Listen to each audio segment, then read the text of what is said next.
اعوذ باللہ من الشیطان الرجیم بسم اللہ الرحمن الرحیم۔ 28ویں پارے کا آغاز سورہ مجادلہ سے ہوتا ہے۔ اس میں ایک خاتون جناب رسالت مآب صلی اللہ تعالی علیہ وسلم کی بارگاہ میں ایک مسئلہ لے کے حاضر ہوئیں، اور وہ مسئلہ کچھ یوں تھا کہ ان کے شوہر نے انہیں ماں کے برابر کہہ دیا تھا۔ دور جاہلیت میں ماں کی پشت کے برابر بیوی کو کہہ دینے سے طلاق ہو جایا کرتی تھی۔ خاتون بڑی شدت سے اس مسئلے پر بحث کر رہی تھی، بلکہ نبی کریم صلی اللہ تعالی وسلم کی بارگاہ میں اس مسئلے کو وہ پیش کر رہی تھی، اور حضور سے وہ اس مسئلے کا حل چاہ رہی تھی۔ اور ان کا خیال یہ تھا کہ طلاق سے تو گھریلو معاملات نہ صرف خراب ہو جائیں گے، بلکہ خود بچوں کا کیا ہوگا اور باقی چیزیں جو ہیں ان کا کیا ہوگا۔ تو نبی کریم صلی اللہ تعالی وسلم نے وحی کا انتظار فرمایا، اور پھر کچھ ہی دیر میں یعنی وحی نازل ہوئی۔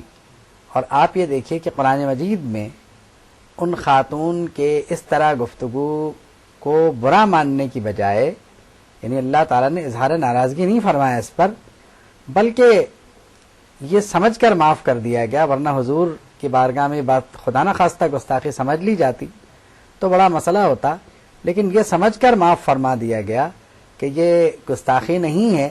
بلکہ یہ سب کچھ ایک ذہنی الجھن کا نتیجہ ہے، ورنہ حضور کا کوئی صحابی یا کوئی صحابیہ رضی اللہ تعالی عنہم یعنی ان سے گستاخی کا تصور بھی محال ہے۔ تو فرمایا کہ اللہ نے سنا ایک خاتون کے معاملے کو جنہوں نے اپنے شوہر کی شکایت آپ کی بارگاہ میں یہ کی کہ انہوں نے یعنی ان خاتون کو اپنی ماں کے پشت کی طرح کہہ کر زہار کر دیا ہے۔ تو اس میں اس سے پہلے چونکہ زہار کا حکم موجود نہیں تھا، تو فرمایا کہ اس سے یعنی یہ ہے کہ یہ ایک جھوٹ بات ہے، اور یہ ان کی مائیں نہیں ہو سکتی، اور یہ منکر بات ہے، اور یہ جھوٹ بات ہے۔ تو اب اس کا طریقہ یہ ہے کہ اگر یعنی ازدواجی تعلقات کو برقرار رکھنا ہے تو اس کا کفارہ دیا جائے، اور اس کا کفارہ جو ہے وہ یا تو یہ کیا جائے کہ 60 روزے رکھے جائیں، یا ایک غلام آزاد کرایا جائے، یا اس کے بعد یعنی اگر یہ سب ممکن نہیں ہے تو 60 مسکینوں کو کھانا کھلایا جائے۔ پھر فرمایا کہ یہ ان کے لیے ہے جو اللہ اور اس کے رسول پر ایمان رکھتے ہوں۔ اور پھر اس حکم کی تفصیلات کو یہاں ختم فرمانے کے بعد فرمایا کہ یوم یبعثہم اللہ جمیعا فینبئہم بما عملوا، کہ اللہ اس دن ان سب کو اٹھائے گا اور پھر بتائے گا کہ ان کے اعمال کیا تھے، ان کو خبر دے گا۔ اللہ کو ہر شے کا علم ہے۔ اللہ نے سرگوشیاں کرنے سے منع فرمایا، لیکن فرمایا کہ جب بھی سرگوشیاں وہ لوگ کرتے ہیں، یعنی یہود کا بھی یہ طریقہ تھا، منافقین کا طریقہ بھی یہ تھا، تو فرمایا کہ جب وہ خفیہ سرگوشیاں کرتے ہیں، خفیہ میٹنگز کرتے ہیں، تو اگر وہ 3 ہوتے ہیں تو چوتھا اس میں اللہ رب العالمین ہوتا ہے، اور اگر وہ 4 ہوتے ہیں تو 5واں اللہ رب العالمین کی ذات ہوتی ہے، اور اگر وہ 5 ہوتے ہیں تو چھٹی اللہ رب العالمین کی ذات ہوتی ہے اس میں۔ اور پھر اس کے بعد فرمایا کہ یہ جو سرگوشیاں ہیں یہ نہیں ہونی چاہیے، اور یہ جو سرگوشی ہے خفیہ سرگوشی، یہ شیطان کا فعل ہے، اور اس سے مقصد ہوتا ہے مومنین کو غمگین کرنا۔ اور فرمایا کہ مومنین جو ہیں وہ اللہ پہ بھروسہ کرتے ہیں۔ اس کے بعد فرمایا کہ مجالس کے جو آداب ہیں وہ کیا ہونے چاہیے۔ تو بتایا گیا کہ جب مجلس میں بیٹھو تو پورے آداب کے ساتھ بیٹھا کرو، اور اس کا طریقہ یہ ہے کہ جب بھی کوئی آئے تو اس کے لیے جگہ پیدا کی جائے وہاں پر، اور خود سمٹ جائیں تاکہ زیادہ سے زیادہ لوگ یعنی دینی مجالس میں شریک ہو سکیں، اور واعظ و نصیحت یا جو بھی وہاں دینی گفتگو ہو رہی ہے اسے وہ یعنی غور سے سن سکیں. اور پھر یہ بھی کہ کوئی جو ہے وہ دروازے پہ نہ بیٹھے، حتی الامکان کوشش یہی کی جائے کہ سب کو یعنی مجلس میں قریب سے قریب جگہ دے دی جائے. پھر فرمایا کہ یعنی پہلے ایک اصول تھا کہ نبی کریم صلی اللہ تعالی وسلم کی بارگاہ میں حاضری سے پہلے کچھ صدقہ کر دیا جاتا تھا، بعد میں اس کو منسوخ کر دیا گیا اور فرمایا کہ بس اب یہ ہونا چاہیے کہ تم نماز پڑھو، زکوٰۃ دو، اللہ اور اس کے رسول کی اطاعت کرو تاکہ تم پر رحم کیا جائے. پھر فرمایا کہ کیا آپ نے اس قوم کو دیکھا جس پر اللہ کا غضب ہوا اور ما ہم منکم ولا منہم، نہ وہ تم میں سے ہیں نہ تم ان میں سے ہو، اور وہ کیا کرتے ہیں کہ جانتے بوجھتے جھوٹی قسمیں کھایا کرتے ہیں. تو اب قیامت کو ان کا مال اور ان کی اولاد ان کے کسی کام نہیں آئے گی. اب قیامت کو ان کا مال، ان کی اولاد ان کے کسی کام نہیں آئے گی، انہیں ہمیشہ جہنم میں رہنا ہے. پھر فرمایا گیا کہ دو گروہ ہیں دنیا میں، ایک گروہ یعنی حزب الشیطان ہے اور ایک گروہ حزب اللہ ہے. اور حزب الشیطان جو ہے وہ تو اللہ کے ذکر سے انسان کو غافل کر دیتا ہے، اور حزب اللہ جو ہے اس کی فضیلت بیان فرمائی گئی. فرمایا گیا کہ جو حزب اللہ ہے یہ غالب آنے کے لیے بنا ہے اور اسے اللہ تعالیٰ غلبہ عطا فرمائے گا. اور یعنی یہ وہ لوگ ہیں کہ اولئک کتب فی قلوبہم الایمان، اللہ تعالیٰ نے ان کے دلوں پر ایمان نقش کر دیا، ان کے دلوں میں ایمان کو لکھ دیا ہے. اور ان کے لیے کیا ہوگا کہ ان کو جنت میں داخل کیا جائے گا جن کے نیچے نہریں بہ رہی ہیں، وہ اس میں ہمیشہ رہیں گے. اولئک حزب اللہ، یہ اللہ کا گروہ ہے. الا ان حزب اللہ هم المفلحون، اور بے شک اللہ کا یہ گروہ جو ہے یہی وہ لوگ ہیں جو فلاح پانے والوں میں سے ہیں. اس کے بعد سورہ حشر کا آغاز ہوتا ہے،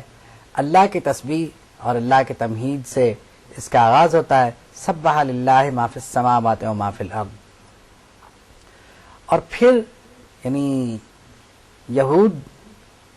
کا معاملہ جو ہے وہ زیر بحث آتا ہے، کیونکہ یہود نے نبی کریم صلی اللہ تعالی وسلم کو مدینہ طیبہ میں تنگ کرنے میں، آپ کے خلاف سازشیں کرنے میں، آپ کو شہید کرنے کی سازش کرنے میں کوئی کسر نہیں چھوڑی. ایسی منصوبہ بندی کی بنیاد پر یہ، اور پھر یہ کہ یہ معاہدہ شکنی کے شکار بھی تھے، تو ان کی ان حرکات کی بنیاد پر اور اس نقل و حرکت پر طے یہ پایا کہ ان کو مدینہ چھوڑنے کا حکم دیا جائے. تو ان سے یہ کہا گیا کہ جو لے جا سکتے ہو وہ لے جاؤ اور باقی جو کچھ ہے وہ چھوڑ جاؤ. تو انہوں نے یہ طے کیا کہ یہ ملبہ تک ساتھ لے کے جائیں گے تاکہ نئی جگہ جا کے آباد ہو سکیں. پھر بھی جو مال بچ گیا، چونکہ جنگ نہیں ہوئی تھی، تو اس مال کو بطور فے مسلمانوں میں تقسیم کر دیا گیا، اور جنگ کے بعد جو مال حاصل ہوتا ہے اصل میں اسے مال غنیمت کہتے ہیں. اب جب یہ مال تقسیم ہو گیا، یعنی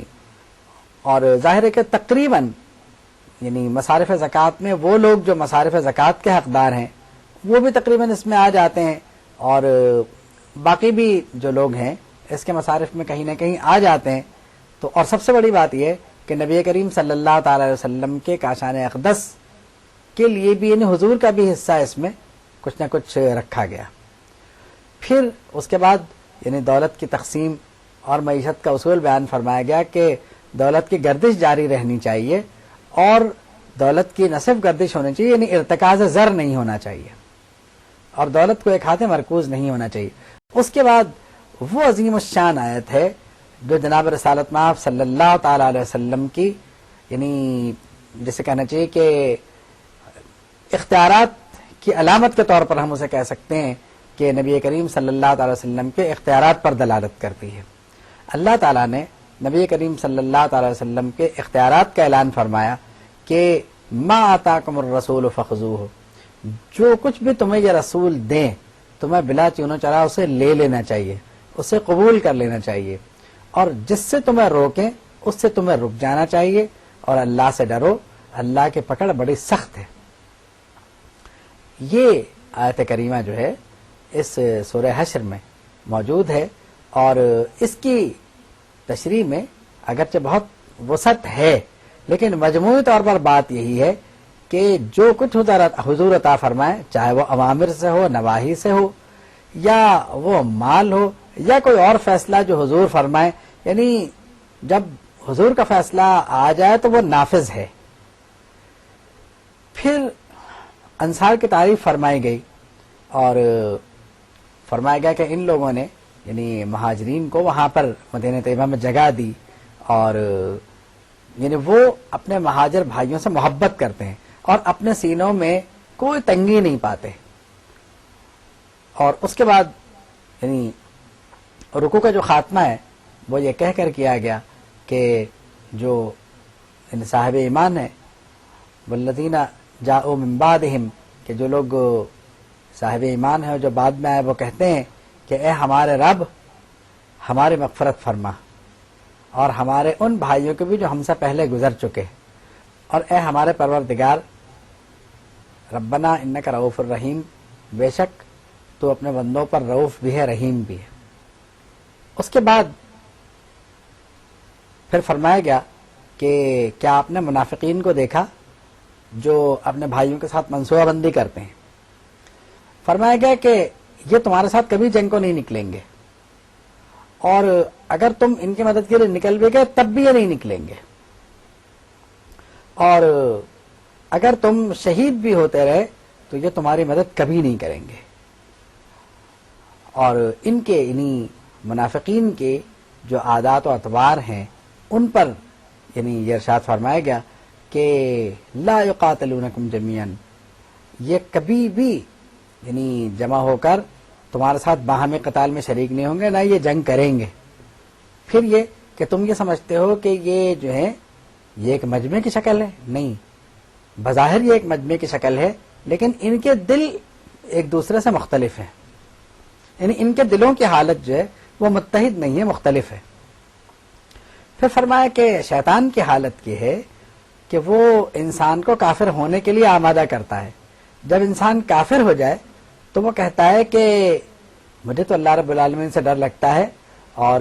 اب تم جو ہو اپنے انجام کی فکر کرو، اور کافروں کی جزا یہی ہے،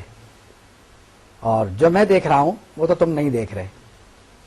یعنی یہ بتا دیا گیا کہ شیطان کس طرح چالیں چلتا ہے۔ پھر فرمایا کہ اے ایمان والو اللہ سے ڈرو، اور اپنے مستقبل کے لیے، اپنے کل کے لیے، اپنے آخرت کے لیے اللہ کے بارگاہ میں کچھ بھیجو۔ اللہ سے ڈرو، اللہ کو تمہارے اعمال کی خبر ہے، اور اللہ کو بھولنے والے نہ ہونا، کیونکہ یہ لوگ فاسق ہیں۔ پھر فرمایا کہ اصحاب دوزخ اور اصحاب جنت برابر نہیں ہو سکتے، اصحاب الجنت جو جنت والے ہیں وہ کامیاب لوگ ہیں۔ پھر فرمایا کہ اگر یہ قرآن کسی پہاڑ پہ نازل ہوتا تو آپ یہ دیکھتے کہ وہ پہاڑ جھک گیا ہے، اور جھکنے کے بعد ریزہ ریزہ ہو گیا ہے۔ تو ہم اسی طرح یہ مثالیں لوگوں کے لیے بیان فرماتے ہیں تاکہ لوگ غور کریں۔ پھر اللہ رب العالمین کے اسماء کا ذکر فرمایا گیا، اور یعنی سورت کا جو خاتمہ ہے وہ اللہ رب العالمین کے اسماء گرامی پر اور اللہ تعالیٰ کی تعریف پر ہوتا ہے۔ اس کے بعد سورہ ممتحنہ آتی ہے۔ سورہ ممتحنہ کے معنی ہے امتحان لینا۔ تو اس میں فرمایا گیا ہے کہ اے ایمان والو، تم اپنے اور میرے دشمنوں سے اپنے تعلقات استوار نہ کرو، تم ان سے محبت کرتے ہو، یہ تم سے نہیں کرتے، اور انہوں نے تمہیں گھر سے نکال دیا تھا، اس میں کیا شک ہے؟ یخرجون الرسول و ایاکم، یہ تو رسول کو اور تمہیں یہاں مکے میں داخل نہیں ہونے دیتے، تمہیں یہاں سے نکال دیا کرتے ہیں۔ اور وجہ کیا ہے؟ اس لیے کہ تم ایمان لے آئے اور تم اللہ کو واحد مانتے ہو۔ پھر یہ بتایا گیا کہ ان کا جو حال ہے تو اس حال میں لن تنفعکم ارحامکم، ان کافروں کو مسلمانوں کی کوئی رشتہ داری، اور ولا اولادکم، اور ان کی اولاد کافروں کی، اگر یہ نیک بھی ہیں تو کوئی کام نہیں آ سکیں گے، اس لیے کہ یہ کافر ہیں۔ تو اللہ رب العالمین ان کو دیکھتا ہے اور ان کے اعمال کو دیکھ رہا ہے۔ پھر حضرت ابراہیم علیہ السلام کا واقعہ مختصراً بیان فرمایا گیا کہ کس طرح انہوں نے اپنی قوم سے یعنی برات کا اظہار فرمایا تھا، کیونکہ وہ مشرک تھی، تو ان کے شرک سے برات کا اظہار فرمایا، اور یعنی اعلان فرمایا کہ میں تم سے برات کا اعلان کرتا ہوں، کیونکہ تم جن کی عبادت کرتے ہو میں ان کی عبادت نہیں کرتا۔ اس کے بعد ان خواتین کے بارے میں احکامات ارشاد فرمائے گئے جو مسلمان ہوتے ہوئے کافروں کے گھر سے ہجرت کر کے مسلمانوں کے پاس آ جائیں، تو فرمایا کہ ان کے ایمان کے امتحان لے لو۔ ویسے حقیقی ایمان تو اللہ ہی جانتا ہے، لیکن اگر قرائن سے یہ ثابت ہو جائے کہ وہ ایمان والیاں ہیں تو پھر انہیں کافروں کے پاس مت لوٹانا، وہ کافر ان کے لیے اور وہ ان کافروں کے لیے حلال نہیں ہے۔ تو اب جو ان کافروں نے خرچ کیا اس کا کیا کیا جائے گا؟ تو ٹھیک ہے وہ رقم واپس کر دی جائے، لیکن وہ خواتین کافروں کو واپس نہیں کی جائیں گی، اور ان کا جو اسٹیٹس ہے اسلامی معاشرے میں وہ دستور بحال رہے گا۔ اور اس کے بعد مسلمانوں سے ان کا نکاح بھی کیا جا سکتا ہے۔ اس کے بعد فرمایا کہ یہ جو عورتیں ہیں جب یہ آپ کی بارگاہ میں حاضر ہوں تو آپ ان سے بیعت لے لیا کریں اس بات پر کہ شرک نہیں کریں گی، اور ولا یسرقنا، ولا یعنی چوری نہیں کریں گی، بدکاری نہیں کریں گی، بہتان نہیں لگائیں گی، تو فبایعہن، ان سے اس بات پر بیعت لے لیں، واستغفر لہن اللہ، اور ان کے لیے اے رسول صلی اللہ تعالی علیہ وسلم آپ اللہ سے استغفار طلب فرمائیں، اللہ بخشنے والا مہربان ہے۔ اور ان مضامین پر ایک دفعہ پھر سورت کے اختتام سے پہلے یعنی اس طرف توجہ دلائی گئی کہ مسلمانوں کو کافروں سے تعلقات کے سلسلے میں کیا کرنا چاہیے۔ تو فرمایا کہ اے مسلمانوں ان میں سے مت ہونا جن پر اللہ کا غضب ہوا، اور یعنی کافروں سے تعلقات کے معاملے میں بہت احتیاط برتی جائے، خاص کر ان کافروں سے جو تمہیں نقصان پہنچانے کے در پہ رہتے ہیں، تعلقات نہ بنانا۔ ہاں ان سے تعلقات بنا سکتے ہو جو تمہیں نقصان پہنچانا نہیں چاہتے۔ اس کے بعد سورۃ الصف شروع ہوتی ہے، اور وہ بھی سبح للہ ما فی السماوات سے شروع ہوتی ہے۔ اس میں یہ فرمایا گیا کہ اے ایمان والو، تم وہ کیوں کہتے ہو جو تم کرتے نہیں، ایسی بات تم کیوں کہتے ہو، ایسی بات کہنا کوئی اچھی بات نہیں ہے، تمہیں چاہیے کہ جو کہو وہ کرو بھی، یعنی تمہارے قول اور فعل میں مطابقت ہونی چاہیے، اور تم یہ سمجھ لو کہ اللہ کو تمہارا اس طرح گفتگو کرنا پسند نہیں ہے۔ اور کس طرح کی گفتگو؟ کہ جو تم کہو وہ تم نہ کرو، یعنی تمہارے قول و فعل کی عدم مطابقت اللہ کو پسند نہیں ہے۔ پھر فرمایا کہ حضرت موسیٰ کا ذکر فرمایا گیا، اور پھر یہ بتایا گیا کس طرح ان کے قوم نے انہیں تکلیف دی۔ پھر حضرت عیسیٰ کا ذکر فرمایا گیا کہ انہوں نے نبی کریم صلی اللہ تعالی علیہ وسلم کی تشریف آوری کی بشارت دی۔ اب یہ اور بات ہے کہ کفار جب بھی ایسے کوئی بات سنتے تھے وہ کہتے تھے کہ یہ تو کھلا جادو ہے۔ اس کے بعد پھر فرمایا کہ وہ شخص کتنا ظالم ہے کہ جسے اسلام کی طرف بلایا جائے اور وہ اللہ پہ جھوٹ باندھے۔ پھر فرمایا کہ اللہ اپنے نور کو غالب کر کے رہے گا، اسے اپنا نور غالب کرنا ہے۔ پھر مسلمانوں کو ترغیب دی گئی کہ اگر تم جہاد میں اپنا مال خرچ کرو تو تمہارا یہ خرچ کرنا ایک بہترین تجارت ہو سکتی جو اللہ کے ساتھ ہوگی، اور فرمایا کہ ایمان والو اللہ کے دین کے مددگار بن جاؤ، بالکل ایسے ہی جیسے حضرت عیسیٰ کے حواری جو ہیں وہ ان کے مددگار بن گئے تھے، اور فرمایا تھا نحن انصار اللہ، تو تم بھی اس طرح اللہ کے دین کے مددگار بن جاؤ۔ اس دعوت کے بعد سورہ جمعہ کا آغاز ہوتا ہے، اور اس میں نبی کریم صلی اللہ تعالی وسلم کی بعثت کے مقاصد ارشاد فرمانے کے بعد یہ فرمایا گیا کہ یہود جو ہیں یہ اپنے علم سے فائدہ نہیں اٹھاتے، جو کتاب ان کے پاس موجود ہے اگر اس سے فائدہ نہیں اٹھاتے تو ان کی مثال ایسے جیسے گدھے پر یعنی بہترین قسم کی کتابیں لدی ہوئی ہوں، تو گدھے کو تو اس کا کوئی فائدہ نہیں ہے، تو بئس مثل القوم، یہ بری قوم کی مثال ہے۔ پھر فرمایا کہ اگر ان کا یہ دعویٰ ہے کہ یہ اللہ کے پیارے ہیں تو انہیں چاہیے کہ اپنی موت کی تمنا کریں، اگر یہ سچے ہیں تو یہ موت کی تمنا کریں، تو یہ ایسا تو نہیں کریں گے، لیکن جس موت سے یہ بھاگ رہے ہیں وہ موت ان کو آ کے رہے گی، اور پھر ان کو بتایا جائے گا کہ ان کے اعمال کیا تھے۔ پھر سورہ منافقون کا آغاز ہوتا ہے، اور سورہ منافقون میں منافقین کی مکاریاں بتائی جاتی ہیں، اور یہ بتایا جاتا ہے کہ یہ لوگ آپ کے وفادار کبھی نہیں ہو سکتے۔ منافقین عام طور پر یہود کا ہی ساتھ دیا کرتے تھے، لہذا منافقین کی مذمت فرمائی گئی۔ فرمایا گیا کہ جب بھی ان سے کہا جاتا ہے کہ آؤ تمہیں رسول اللہ صلی اللہ تعالیٰ علیہ وسلم طلب فرما رہے ہیں اور وہ تمہارے لیے استغفار فرمائیں گے، تو یہ تکبر سے منہ پھیر لیتے ہیں اور یہ کہا کرتے ہیں، یعنی خود کو عزت والا سمجھتے ہیں اور مومنین کو یہ حقیر سمجھتے ہیں۔ تو ایک بار انہوں نے یہی کیا کہ منافقین نے کہا کہ مدینے پہنچ کر عزت والے ذلت والوں کو باہر نکال دیں گے، تو کہتے ہیں کہ یعنی منافقین کے ساتھ ہی ایسی صورتحال پیش آئی کہ انہوں نے اپنے آپ کو ذلیل کہا، اور تب انہیں مدینے میں داخلے کی اجازت ملی، کیونکہ حکم یہ آ چکا تھا کہ عزت تو اللہ کے لیے، اللہ کے رسول کے لیے اور ایمان والوں کے لیے ہے، منافقین کے علم میں یہ بات نہیں ہے۔ پھر فرمایا گیا کہ اے ایمان والو، تمہیں تمہارے مال، تمہاری اولاد غفلت میں نہ ڈالیں اور اللہ کے ذکر سے نہ روکیں، اور جو اللہ کے ذکر سے رک جائے گا وہ نقصان کرے گا۔ پھر فرمایا کہ موت کے آنے سے پہلے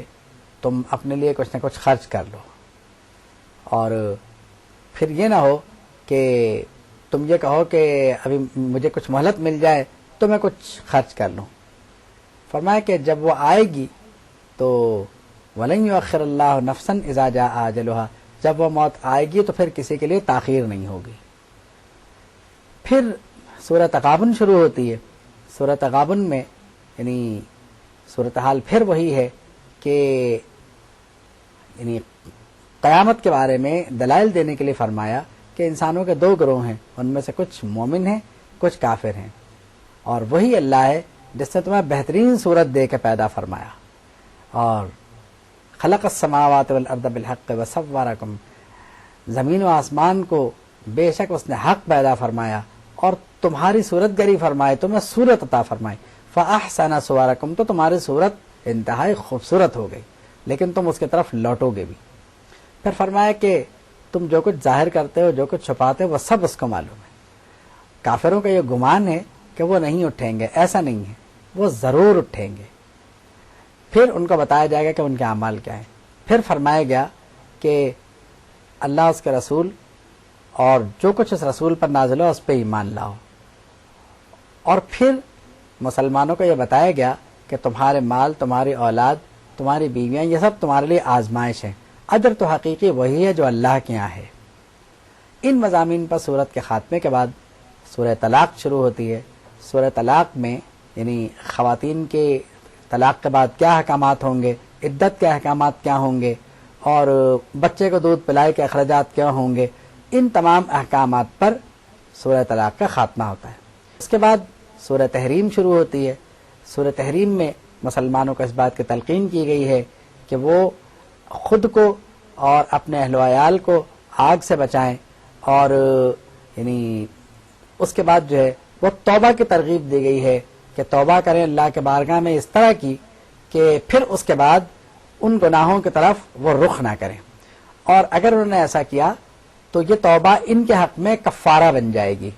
اور پھر اس کے بعد حضور کو حکم دیا گیا کہ وہ کفار سے اور منافقین سے جہاد کریں اور ان پر شدت اختیار کریں۔ پھر اس کے بعد 4 خواتین کی مثال بیان فرمائی، جن میں سے 2 کافرہ تھیں، اور ان میں سے ایک حضرت نوح کی بیوی اور ایک حضرت لوط کی بیوی تھی، اور ان کا ٹھکانہ، دونوں خواتین کا ٹھکانہ جہنم بتایا۔ اس کے بعد دو نیک اور پارسا خواتین کی مثال بیان فرمائی گئی، جن میں سے ایک فرعون کی بیوی تھی جو صاحب ایمان تھی، اور ایک حضرت مریم جو حضرت عیسیٰ کی والدہ ہیں۔ تو ان کی پاکیزگی اور پارسائی پر یعنی سورت کا اختتام فرمایا، اور حضرت مریم کے بارے میں فرمایا کہ وہ انتہائی پاک باز اور پارسا تھی۔ سورۃ الجمعہ کے دوسرے رکوع میں نماز جمعہ کے احکامات ہیں، اور نماز جمعہ کی اتنی اہمیت ہے کہ ارشاد ہے کہ جب تمہیں جمعے کی نماز کے لیے بلایا جائے، یعنی اذان کی آواز جب تم سن لو تو اللہ کے ذکر کی طرف دوڑ کے جاؤ۔ فَاسْعَوْا إِلَىٰ ذِكْرِ اللَّهِ، خرید و فروخت چھوڑ دو، اور یہی تمہارے لیے بہتر ہے اگر تم سمجھو۔ اس سے جمعے کی نماز کی اہمیت کا اندازہ ہو سکتا ہے کہ اسے نظر انداز کرنا مسلمان کے لیے کتنی بدبختی کی بات ہے۔ پھر فرمایا کہ جب نماز مکمل کر چکو تو زمین میں پھیل جاؤ اور اللہ کا فضل تلاش کرو، اور اللہ کا بکثرت ذکر کرو تاکہ تم فلاح پاؤ۔ یعنی جمعے کی نماز کے بعد اپنے کاروبار دوبارہ سے شروع کیا جا سکتا ہے، اور دیگر امور دنیاوی جو ہیں ان کی طرف توجہ دی جا سکتی ہے، مگر اللہ کا ذکر کرتے ہوئے، اور اللہ کا ذکر ہر حال میں کیا جا سکتا ہے، اور یعنی جو بھی آپ کو پسند ہو، اس کے لیے کوئی خاص قید نہیں ہے۔ اسی لیے فرمایا وَاذْكُرُوا اللَّهَ كَثِيرًا لَعَلَّكُمْ تُفْلِحُونَ، اللہ کا ذکر کرو اور بکثرت کرو تاکہ تم فلاح پاؤ۔ پھر ایک خاص واقعے کی طرف اشارہ کیا گیا کہ مدینہ طیبہ میں قحط پڑ گیا تھا، تو یعنی لوگوں کو جب پتہ چلا کہ مدینہ منورہ میں اناج آیا ہے، اس وقت لوگ نبی کریم صلی اللہ تعالی علیہ وسلم کی اقتداء میں نماز ادا کرنے کے لیے مسجد میں موجود تھے۔ تو جو حضرات مسجد میں موجود تھے ان میں سے اچھی خاصی تعداد نکل گئی، اور کہا جاتا ہے کہ تقریباً 12 افراد تھے جو حضور کے اقتداء میں مسجد شریف میں رہ گئے۔ تو ان کو تنبیہ کرتے ہوئے ارشاد فرمایا کہ یہ جو طریقہ کار ہے یہ مناسب نہیں ہے، رزق تو اللہ کی ذمہ داری ہے، اور رزق کی فراہمی تمہارے لیے مسئلہ نہیں ہونا چاہیے۔ حضور کی اقتداء کو فضیلت ہے، حضور کی اقتداء میں جو نماز ادا کی جا رہی فضیلت اس کی ہے۔ پھر فرمایا کہ لہو کے مقابلے میں اللہ کے نزدیک جو تجارت ہے وہ زیادہ بہتر ہے، یعنی نماز چھوڑ کر کے جو تجارت ہو وہ بہتر نہیں ہے۔ قُلْ مَا عِندَ اللَّهِ خَيْرٌ مِّنَ اللَّهْوِ، کہ اللہ کے نزدیک لہو کے مقابلے میں ایک بہترین چیز موجود ہے، اور ایک یعنی ایسی تجارت کے مقابلے ایک بہترین چیز موجود ہے۔ اور واللہ خیر الرازقین، اللہ ہی رزق عطا فرمانے والا ہے۔ یہ تنبیہ ہے اصل میں کہ نبی کریم صلی اللہ تعالی علیہ وسلم کا ساتھ ہر حال میں دینا ہے، اور نبی کریم صلی اللہ تعالی علیہ وسلم کا ساتھ کسی حال میں چھوڑنا نہیں ہے۔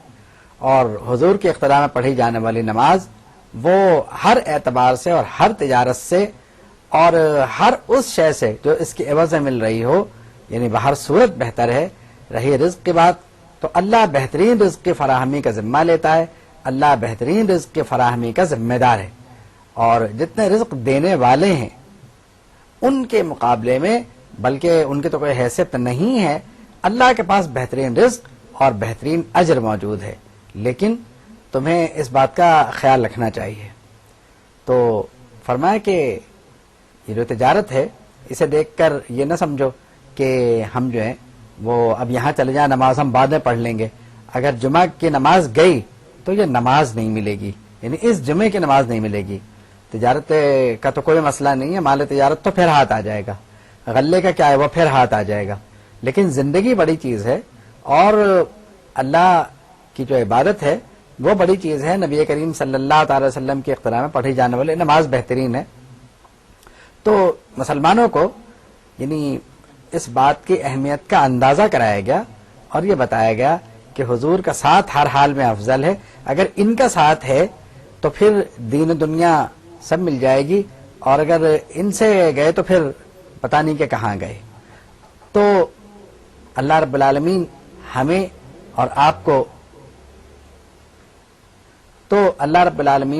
ہمیں اور آپ کو جناب رسالت مآب صلی اللہ تعالی علیہ وسلم کے محبت عطا فرمائے۔